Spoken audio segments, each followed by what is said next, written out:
Local government elections, of course, are coming up on the 1st of November, and 44 independent candidates, we understand, will be contesting the upcoming elections just in Johannesburg. That's the number just in Johannesburg, and they're contesting the cities in the city's 135 wards, an average of 1 in 3 per ward. That's way less than the previous numbers. In 2016, more than 800 independent candidates contested for the election, of course, countrywide. Well, I'm joined now by Ebrahim Fakir from Auwal Socio-Economic Research Institute, joining us this afternoon on Media View. Ebrahim, good afternoon. So good to see you. Welcome. I don't know if you've been to the new studios. For me, they're still new because we've been here since August. Here of eNCA. I haven't been out in a year and a half, so this is my first appearance in a studio. Thanks for braving it out just for us here this afternoon. The issue of independence, I just want to start with a broad question. In our multi-party democracy, they are not a new phenomenon, so to speak. They're a recent phenomenon, though. They're not new at local government level, and they've been a feature since 2000, since the transition of our system into the new democratic dispensation for local government. But there weren't that many. But since 2000 and 2006, 2011, they started gathering momentum and gaining more momentum. So at local level, we have independence, and we have historically had them, but we've never had them in such large numbers as we did previously. As you said, 800 in 2016 countrywide. Now, they don't perform that well for multiple reasons. Yeah, before we talk about that, is it important that at a local government level we see the rise or the presence or participation of independent candidates? It is, because systemically, in terms of our electoral system, local government is, until thus far, the only place where independence can stand. At provincial and national level, remember, it's a pure proportional representation system. But the Constitutional Court found a year ago that the Electoral Act, as it is for national and provincial, is unconstitutional, and amendments have to be made to allow for independence to be able to stand. Now, Parliament hasn't had pronounced on that, and they don't have much time, so they need to get there. But to return to local government systemically is the only place thus far which has allowed independence to stand. And that's important. I mean, we've been focusing here on the channel today on service delivery issues or lack thereof, and our reporters in different parts of the country. I'll be talking to some of them after our interview later on in this hour here on the Midday View.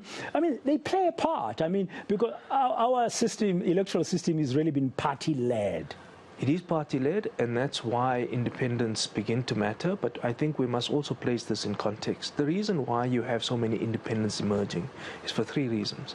A, there's a global crisis of trust and credibility in political parties, and more people believe that actually we should try and seek our political fortunes and articulate it outside of the parties, because party structures are far too limiting, there are too many strictures. We've got to abide by party discipline, and often we are meant to be responsive to parties rather than to the constituencies which we come from. So there's this crisis of credibility and trust, first reason. Second is internal, and we know this in our country, internal factions.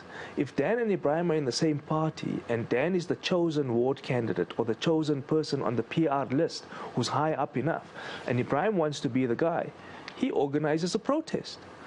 And now what happens is that if you don't get joy from that, you decide, never mind, let me leave the party and let me go and stand as an independent. Third reason is sometimes these independents are actually party aligned, but they're standing as independents. Why? Because in a particular community, a party has attracted a bad rep.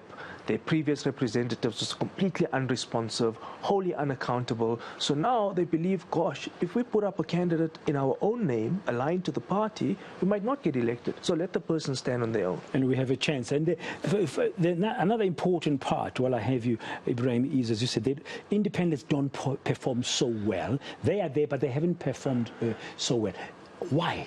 It's tough. Because first, on the campaigning front, resources, outreach, ability to come up with a coherent message, and then to actually get the feet out and hands on doors, knocking, talking to people. You don't have the big rally to rely on. You can do door to door, but you're an independent. You might have a team of people who work with you, but how much can that be?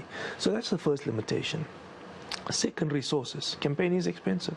We know that. So resources. then limits to be able to actually reach out to people with a coherent message. To the extent that you can get all of those, even once you are elected. Remember, take a city like Johannesburg, 120 seats in council. You are one independent. You either work in concert with other people or you don't. The advantage, though, is that they can be more responsive to their communities and their constituencies. They can articulate their concern. They can facilitate the issues. But remember, independents only stand in wards. They don't stand in the PR portion. So they only stand in a single ward. So it's a big struggle. It's a new, but it's good for multi-party democracy.